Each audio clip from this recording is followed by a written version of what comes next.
En su plataforma de podcast preferida, usted escucha Panorama Digital, el podcast en tus sentidos. Análisis y opinión de los temas coyunturales de nuestra sociedad, en donde el periodismo está al servicio de la verdad. En su dispositivo de pantalla hay un escenario para la construcción de opinión pública con las voces de los protagonistas. A sus oídos llega Andrés Barrios Rubio, una voz con imagen y credibilidad. Panorama Digital, el podcast en tus sentidos. Amigos, ¿qué tal? Reciban un saludo muy cordial. Acá estamos, como todos los miércoles, en su dispositivo de pantalla, a través de las plataformas de Spotify for Podcaster, Apple, Podimo, Amazon y demás escenarios desde los que llevamos el podcast a sus sentidos. Punto de encuentro, análisis y opinión, en donde el periodismo está al servicio de la verdad con los temas coyunturales de Colombia y el mundo en este su podcast Panorama Digital. Bienvenidos. El ciberespacio tiene un panorama digital con Andrés Barrios Rubio. Panorama Digital, el podcast en tus sentidos. Tenso es el ambiente que se vive en Colombia previo a las elecciones. Injerencia directa que ha tenido la presidencia, sus funcionarios y las diversas dependencias del gobierno sobre el proceso marcan lo que ocurrirá en las urnas el próximo domingo. Cambio a la fuerza que se quiere imponer desde la izquierda saca de todas las proporciones lo que ha ocurrido en este proceso y la violencia electoral que se ha desatado a lo largo y ancho de la geografía nacional. Bogotá, Medellín y Cali son el fortín que persigue el pacto histórico y llama a despertar conciencia en los ciudadanos frente a lo que se encuentra en juego. Voto a conciencia es fundamental en el marco de una jornada democrática que no admite la abstención y necesita dejar claro si Gustavo Francisco Petro Urrego sigue con un cheque en blanco o se pone un freno al progresismo social que se quiere tomar a Colombia. En su dispositivo de pantalla no puede faltar Panorama Digital, el podcast en tus sentidos. Búscalo en todas las plataformas de podcast. Panorama Digital, el podcast en tus sentidos. Artimañas populistas, discursos mitómanos desdibujan la esperanza de cambio con las acciones de la izquierda en Colombia. Los hechos acaecidos en los últimos 14 meses dan buenas razones para pronunciarse en las urnas y marcar distancia frente al gobierno que alejado está de defender la libertad, la justicia y la equidad. Lo propuesto por el pacto histórico y sus candidatos descalifica la institucionalidad y agrieta la democracia colombiana. Calentar el ambiente ciudadano con posts en redes sociales, discursos embusteros en plaza pública o delirios de persecución en medios de comunicación abre paso a un séquito de hambrientos militantes que no le importa el daño que causan al país con sus mentiras y desinformación. Andrés Barrios Rubio, una voz con imagen y credibilidad. La ambición de poder, escudada de garantías a falsos adalides que dicen luchar por el bienestar de los más vulnerables y la paz total, pero en su actuar develan que se debe pasar del ilusionismo a la triste realidad que muestra más de lo mismo en el continuismo de las coaliciones. Privilegios desmedidos, clientelismo y corrupción eclipsan con falsas promesas y ánimos plagados de revanchismo que el futuro de Colombia será igual o peor al que tanto criticaron por años. Grave error del pacto histórico ha sido y será haber incendiado la nación, constituir el entrampamiento que se tejió frente a la soberanía popular y exaltó la expectativa de muchos, reclutó ingenuos e hizo creer que venía un cambio que no resultó y terminó siendo más de lo mismo. El país no resiste una dinámica de inestabilidad como la que proyecta Gustavo Francisco Petro Urrego desde la presidencia. Fue lo que dijo a 6 AM Hoy por Hoy el ex candidato presidencial Rodolfo Hernández. Discursos muy buenos. Ejecución 2/5. no ejecutan. Las personas que tienen ayudándole como ministros lleva 20 cambios en 15 meses. O sea, cada 22 días cambia un ministro en promedio. Ninguna empresa, ninguna en el mundo resiste una dinámica de inestabilidad como la que tiene el presidente Petro. No puede haber un gobierno que cada 22 días usted no sabe con quién entenderse. Y lo grave es que sigue igual. No hay remedio, no hay mejoría, no hay una señal de estabilidad. Y a él se le olvida de que la única manera de salvar a Colombia es quitándole la chequera a los ladrones. Un político sin chequera se quema. Eso ya está probado. Esa es la mejor reforma política. Ya lo hicimos en Bucaramanga. ¿Cómo entiende el presidente Petro que cuando estábamos yo en la alcaldía con el equipo pudimos sacar 16 de 19 concejales? Y eran 10 del Partido Liberal, quedó solamente uno. Y como dice la gente popularmente, quedó de chiripa. Se salvó por 100 votos, porque el objetivo nuestro era sacarlos a todos. Era una renovación total de las personas que recibieron el mandato popular de ser miembros de la Junta Directiva de Bucaramanga y traicionaron los intereses. Se pusieron a robarse en todo.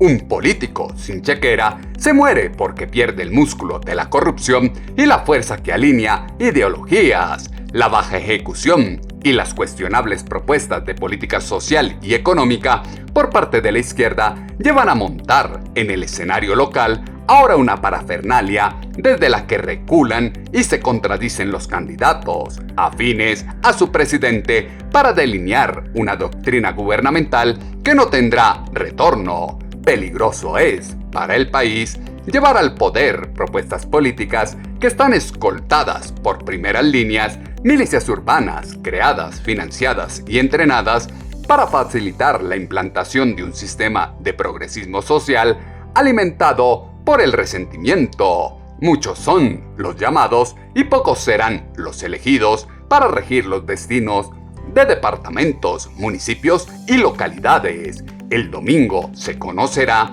la efectividad de las estrategias e intríngulis político que se desplegó en Colombia para hacerse al cargo de gobernador, alcalde, concejal, diputado o edil. Desde la presidencia se quiere tener injerencia en los temas locales e imponer una agenda como se observa. Escuchen este audio de su presidente y los candidatos de la alcaldía de Bogotá que emitió el diario El Tiempo. Quien salga elegido, no puede haber política. No puede haber política electoral. Quien decida el pueblo bogotano, que es el que tiene en sus manos los destinos de la ciudad, pues tendrá que examinar con nosotros el resultado de esta reunión en China. Ojalá la posibilidad real de meter un tramo subterráneo en la primera línea del metro para darle más potencia al metro de Bogotá y hacerlo. El futuro de la primera línea del Metro de Bogotá no lo define el presidente de la República con el presidente de la China en una reunión que tendrán la semana entrante. Ese proyecto tiene un contrato firmado en ejecución que vamos a defender. Ese proyecto lo definieron los bogotanos y lo van a defender los bogotanos en las urnas el 29 de octubre para garantizar que el proyecto se termine como está pactado en el 2027 y entre en operación en el 2028. Vamos a defender ese proyecto y le pido a los ciudadanos que me apoyen en la defensa para que Bogotá por fin tenga la primera línea del metro en operación. ¿Qué revisión ni qué nada? El metro de Bogotá se hace porque se hace elevado. Hoy ese metro está contratado y una familia de Bosa se demora 2 horas para llegar de su localidad a la 72 con Caracas. Con el metro solo serán 26 minutos. ¿Le vamos a negar esa calidad de vida a los ciudadanos de Bogotá? Por supuesto, si el presidente quiere un metro subterráneo, Continuaremos con la contratación de la línea número 2, que es subterránea y beneficia a los ciudadanos de Engativá y de Suba. De acuerdo con la Constitución Nacional vigente y con las leyes de la República, los alcaldes de Colombia, incluido el alcalde de Bogotá, no son subalternos, no son empleados del presidente de la República. Y esa es una condición que el jefe del Estado tiene que respetar. Habría que esperar cuál es el resultado de la reunión. Obviamente, si el gobierno chino accede a intermediar entre el constructor, la alcaldesa de Bogotá y el presidente de la República para que la Caracas tenga metro subterráneo, pues obviamente tendríamos que echar a andar el metro subterráneo solamente en ese trayecto, mientras continúa la obra del patio taller y la obra del metro elevado hasta la primera con Caracas. Posiciones claras y firmes de unos candidatos y el títere que quiere imponer presidencia en una alcaldía tan importante como la de Bogotá. Se está al frente de candidatos que en campaña prometen infinidad de alternativas para superar los problemas locales, descalifican las acciones de quienes actualmente ocupan los cargos a los que aspiran y denigran de la reputación o capacidad propositiva de sus contrincantes. El poder regional es el reflejo, una muestra del ajedrez nacional que llama a los colombianos a darse cita en las urnas para ejercer su derecho al voto y elegir entre una gama de sujetos de diferentes corrientes ideológicas que, desde la bipolaridad, los enfrentamientos y los señalamientos, eje de acción electoral propios de la plaza pública, pasan a la administración de los recursos. La actividad democrática de los colombianos, que está sustentada en la Constitución Nacional como corresponde a un Estado social de derecho, no puede seguir siendo vista este domingo como una acción participativa impactado por fuertes índices de abstención. Son muchas las informaciones que existen de intimidación y amenazas a los candidatos en diferentes regiones, en lo que aseguró el senador Ariel Ávila. En los últimos días hemos tenido una cantidad de información sobre asesinatos, atentados, amenazas a candidatos de elección popular, a familiares, a alcaldes, a concejales y demás, y todo el mundo se pregunta qué es lo que está pasando con la violencia electoral. Como presidente de la Comisión de Derechos Humanos realizamos una audiencia a 20 días de las elecciones porque los datos son demasiadamente preocupantes. Voy a darles estos 3 datos. 1.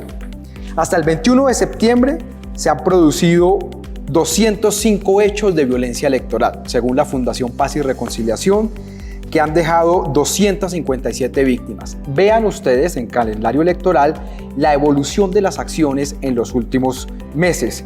Marzo fue un mes preocupante, agosto también, septiembre cae un poco, pero seguramente octubre, cuando cerremos, aumentará. Esto significa que al final habrá un aumento por lo menos del 30-35% comparado con hace 4 años. Segundo dato, que es aún más preocupante, y es que la violencia electoral venía bajando desde 2010, 2011, 2012 sustancialmente. Y esa tendencia se quebró este año. Tenemos un aumento de este año comparado con hace 4 años. Las elecciones locales tienden a ser más violentas que las elecciones nacionales. Vean ustedes esta gráfica de atentados y homicidios. De 27 subimos a 37 atentados, de homicidios de 22 a 34 en el mismo periodo de tiempo. Entonces hay un deterioro comparado con hace 4 años. Esa tendencia a la baja se quiebra y es como si esto hiciera un efecto rebote, como una V exacta. Y el tercer dato, que se mantiene con las de las pasadas, es que en el 70% de los casos no hay un autor identificado. Uno podría concluir que la violencia política en muchas zonas de Colombia es un mecanismo más de competencia electoral. Y eso pues lleva a que seguramente incluso es posible que hasta candidatos estén detrás de estos hechos y estén mercenarios, contratistas y demás haciendo este tipo de acciones. El deterioro es evidente y se acrecienta cada día. En el gobierno del cambio no hay seguridad para ejercer la política. Los sufragios deben ser masivos y deben ser el reflejo de una masa popular desilusionada por los incumplimientos, la corrupción y las malquerencias de la izquierda representada en su mandatario. El escenario democrático de los colombianos no admite apretadas contiendas en las urnas. Se requiere de un fuerte pronunciamiento que dé un giro de 180 grados a la corriente progresista, castigo evidente de los ciudadanos a la ineficiencia administrativa y la corrupción que quiere imponer un cambio drástico de la visión de país y aumentó la polarización ideológica de los habitantes de la nación. Son 5 los departamentos que más preocupan frente a la seguridad y la violencia política para estas elecciones en Colombia, como se puede entrever en este audio del senador Ariel Ávila. Ahí hay una preocupación muy grande por 5 departamentos que son como los que más se llevan el ranking de esto, y es el departamento de Nariño, el departamento de Cauca, Valle del Cauca, Norte de Santander y el departamento de Antioquia. Tendrían los mayores niveles de concentración, como ustedes lo están viendo en la siguiente gráfica. Y tal vez se preocupa Nariño, como lo dice la misión de observación electoral, porque si bien no es el departamento con más número de hechos, sí es donde los hechos son más letales. Y una cosa adicional es que dentro de todo este panorama de víctimas y de hechos, en el caso de víctimas, vean esta gráfica, 186 son amenazas, 37 son atentados y 34 son homicidios. Por ende, nosotros tenemos 4 preocupaciones. La primera es qué va a pasar estos días que quedan de campaña electoral. Se prevé un aumento que al final lleva un aumento del 35, 37, 30% con respecto a hace 4 años. ¿Y cuáles son los mecanismos de protección del Estado de aquí al 29? 2. Los hechos postelectorales. Tenemos situaciones de transhumancia, uso excesivo de publicidad sin que el CNE haga mucho, y es posible esperar a sonadas en algunas zonas del país una vez se conozcan los resultados electorales. 3. Los temas de infiltración de recursos del narcotráfico en muchas campañas, en muchas zonas del país, en algunos departamentos, particularmente unos municipios muy concretos, donde no hemos sabido nada de investigaciones. Y lo 4, los temas de transparencia electoral. La registraduría no había pasado hasta hace unos días al CNE los recursos para contratar la auditoría, los software electorales. No olvidemos que hace un año 1 millón de votos desaparecieron y aparecieron entre el preconteo y el conteo. Y la registraduría de Alexander Vega no fue capaz de pedir la plata ni transferirla al Consejo Nacional Electoral para contratar esta auditoría. Contrataron una propia de 20.000 millones de pesos para esa auditoría yo con yo, pero no para dársela al CNE.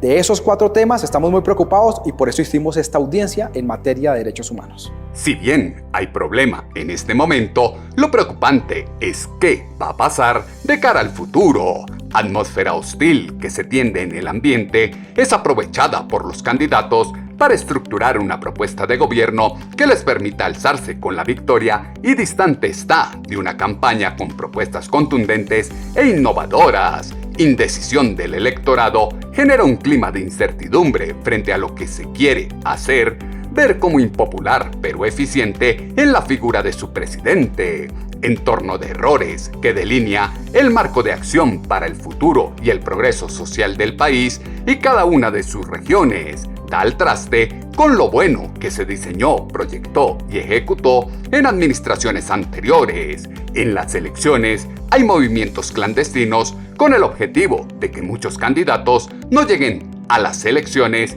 como lo aseguró al diario El Tiempo el presidente y fundador de Fuerza Ciudadana, Carlos Caicedo. Decimos a la ciudadanía que sigue habiendo movimientos clandestinos con financiación del dinero de la mafia, con el fin de impedir que Fuerza Ciudadana llegue al día de las elecciones con candidato inscrito a la alcaldía de Santa Marta.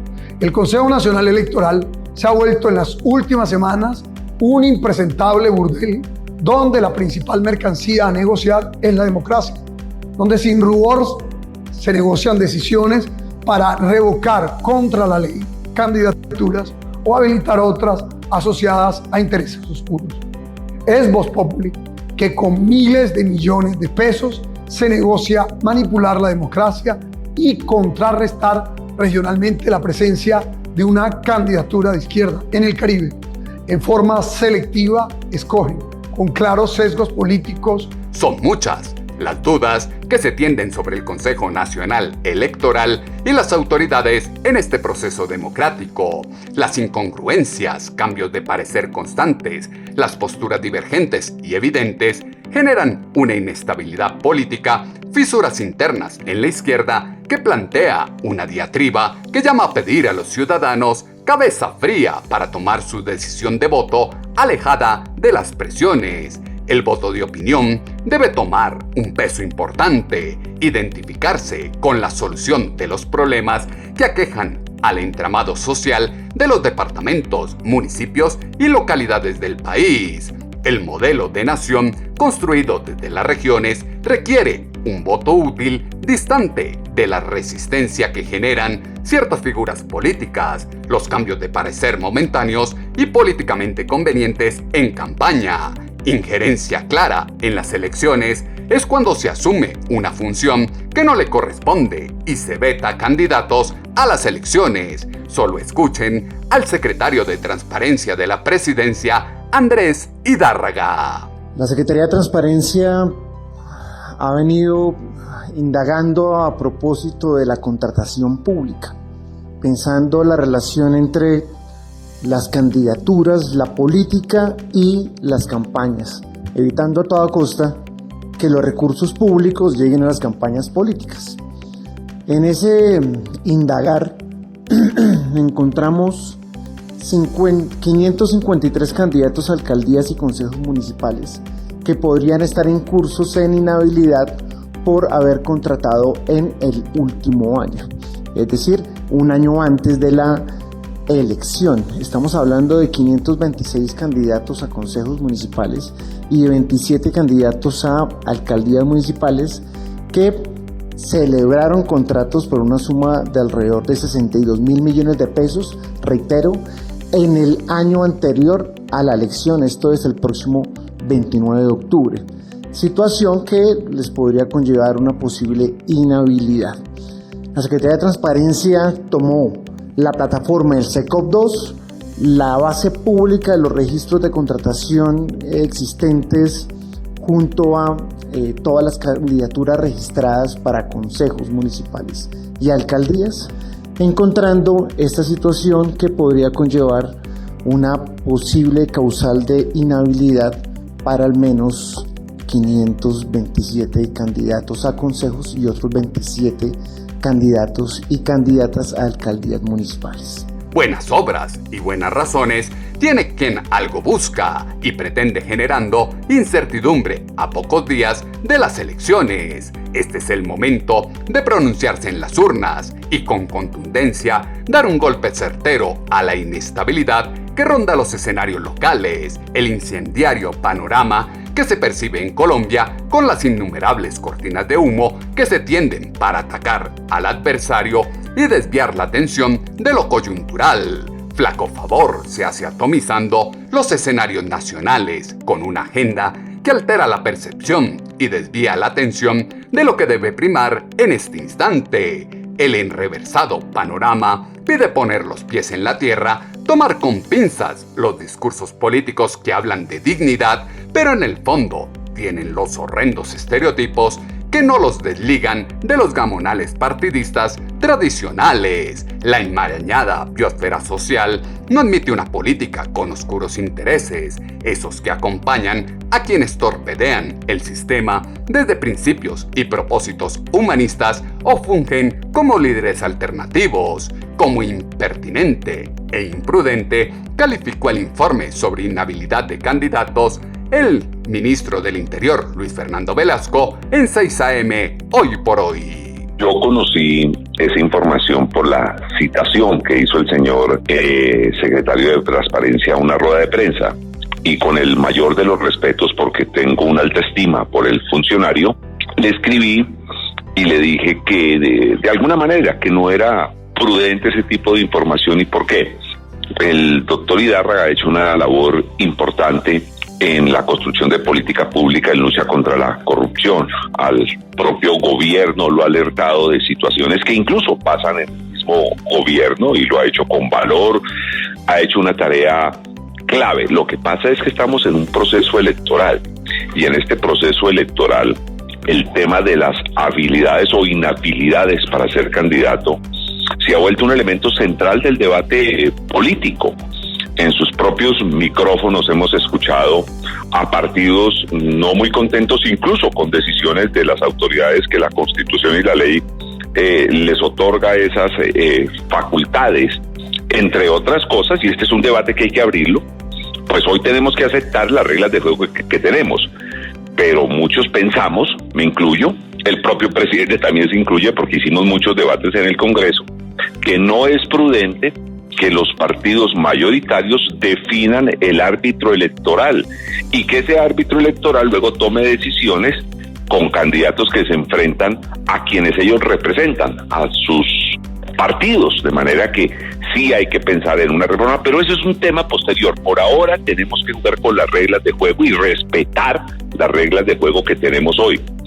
Y por ello que un funcionario de la presidencia presente un listado de 500 presuntos inhabilitados, pues la gente así no lo va a asumir. El peso de la presidencia es muy fuerte y allá en regiones, yo que me conozco el debate, pues sus contradictores van a decir, mire, la presidencia dice que A, B o C está inhabilitado y ese señor no ha sido vencido en juicio. Hay que respetar la presunción de inocencia, la presunción de estar habilitado hasta que una autoridad no tome una decisión contraria, y por eso pues yo intervine y dije que esa era la posición del gobierno. Aunque no cree que fue un acto de mala fe, sí fallaron en haber publicado nombres de candidatos que no han pasado por un proceso. Quienes atizan la polarización desde la violencia y las difamaciones saben que ello sirve para ganar minutos de pantalla, segundos sonoros en las ondas hercianas, sin concentrarse en lo importante y asumir la real dimensión del problema que se tiene al frente.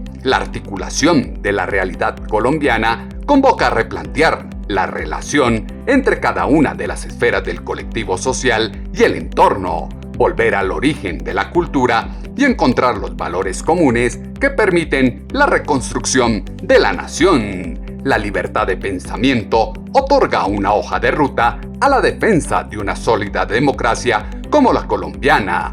Es importante pedir que se investigue si hay irregularidades, pero no la forma como se hizo desde un ente del gobierno, como lo aseguró en 6 AM Hoy por Hoy el ministro del Interior, Luis Fernando Velasco.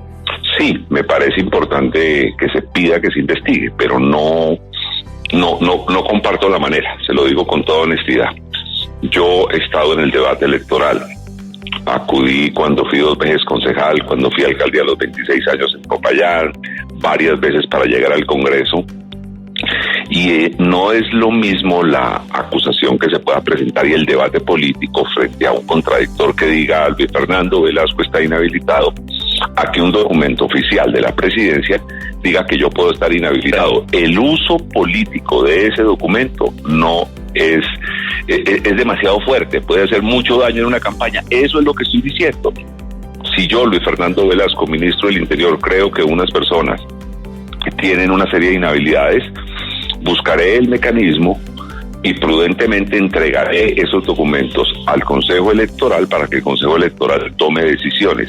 Creo que es un tema de criterio político, y frente al tema de criterio político, pues ya el gobierno se ha pronunciado, ya hay que pasar la hoja, ser muy prudentes. Es que un debate electoral, usted no sabe, especialmente en lo local, más que en lo nacional, el grado de pasión que se siembra, el grado de los intereses que se juegan, es la vida local. Nosotros en Colombia tenemos un sistema electoral que debemos repensar desde el árbitro electoral hasta el esquema de suma cero. Aquí en Colombia, en un municipio, un alcalde que gana saca 4.580 votos, el que pierde saca 4.560, y esos 4.560 casi que quedan identificados y muchas veces no pueden ni volver a pasar por la alcaldía. Entonces eso se llama el resultado electoral suma cero. El que gana, gana todo, el que pierde no tiene derecho a nada. Entonces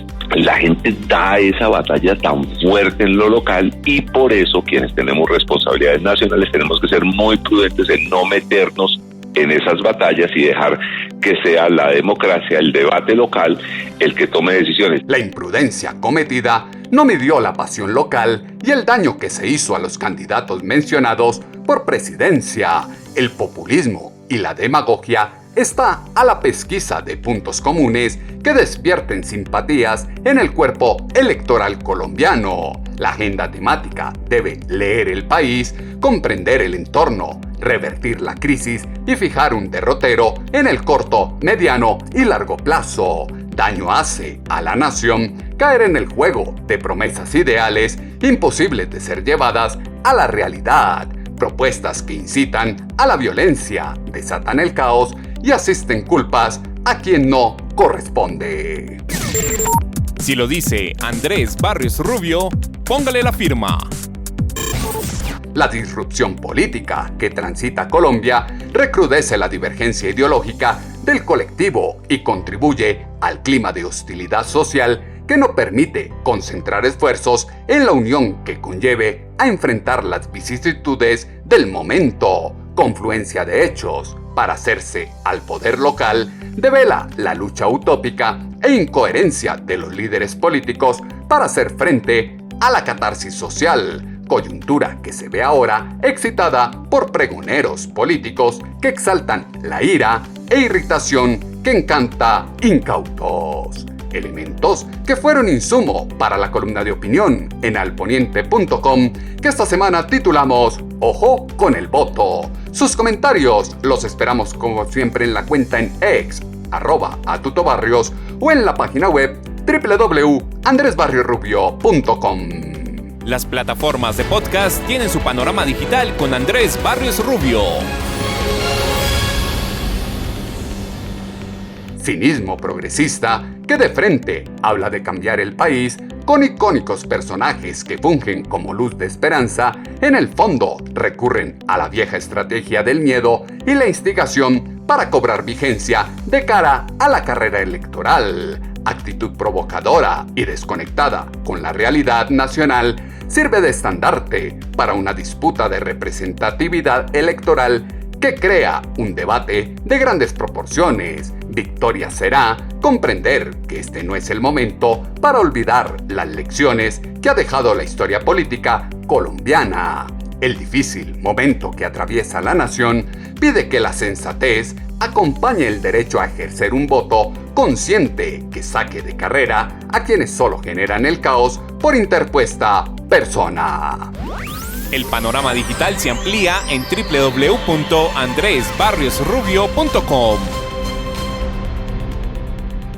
En 8 días volveremos a tener una cita, ustedes y nosotros, acá en su dispositivo de pantalla, a través de las plataformas de Spotify for Podcaster, Apple, Podimo, Amazon y demás escenarios desde los que llevamos el podcast a sus sentidos. Punto de encuentro, análisis y opinión, en donde el periodismo está al servicio de la verdad con los temas coyunturales de Colombia y el mundo en este su podcast Panorama Digital con Andrés Barrios Rubio. En su plataforma de podcast preferida, usted escucha Panorama Digital, el podcast en tus sentidos. Análisis y opinión de los temas coyunturales de nuestra sociedad, en donde el periodismo está al servicio de la verdad. En su dispositivo de pantalla hay un escenario para la construcción de opinión pública con las voces de los protagonistas. A sus oídos llega Andrés Barrios Rubio, una voz con imagen y credibilidad. Panorama Digital, el podcast en tus sentidos.